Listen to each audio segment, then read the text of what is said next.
Hey clever thinkers! At first, I didn't want to talk about this topic since I knew it would cause some troubles among believers and non-believers as well. But I don't mean to be disrespectful.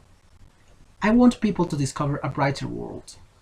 I want them to see reality as it is, without the biased and outdated ideas of religion. When I say religion, I'm sure you start thinking about a specific religion. Christianity, Islam, Judaism, Hinduism, etc. But I'll try to generalize since most religions share the same characteristics. The belief in a supreme being, misogyny, religious intolerance, and the denial of scientific evidence. Why do people need religion? Is it because it explains the origin of the universe? Is it because it is the foundation of their morality? Is it because they needed to find the meaning of their lives? Religious people are known for being stubborn.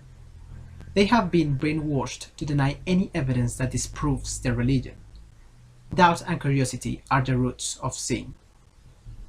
But as Stephen Hawking once said, ever since the dawn of civilization, people have not been content to see events as unconnected and inexplicable. They have craved an understanding of the underlying order in the world. Today, we still yearn to know why we are here and where we came from. Humanity's deepest desire for knowledge is justification enough for a continuing quest, and our goal is nothing less than a complete description of the universe we live in. So, I call upon that part of our minds that can't be satisfied with mediocre answers.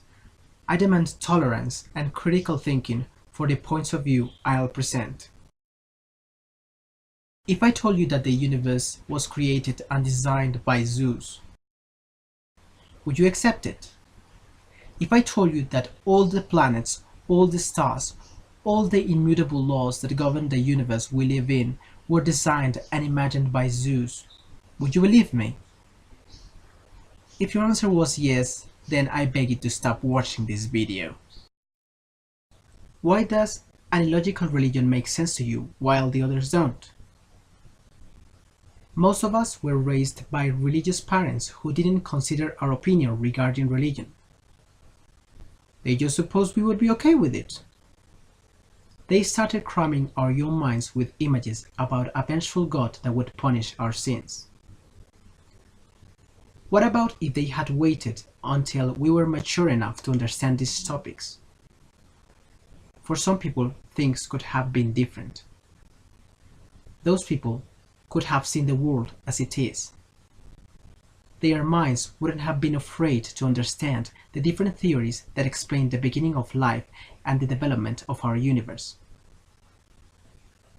We do not need religion to explain the beginning of the universe. We do not need absurd fairy tales about a forbidden fruit. Right now, there are a lot of evidences that support the Big Bang theory and the theory of evolution. These theories suggest that the universe and life started from a singularity. Everything that happened after that followed the law of causality, which consists in the relationship between causes and effects. I don't want to bore you with scientific explanations. I just want you to understand that we live in the real world. There are immutable laws that govern the behavior of our universe. Although some of these laws are hard to understand, there are some others that are rather elementary. Pay attention to these laws around you. The universe exists because of them. Where does morality come from? Does it come from religion?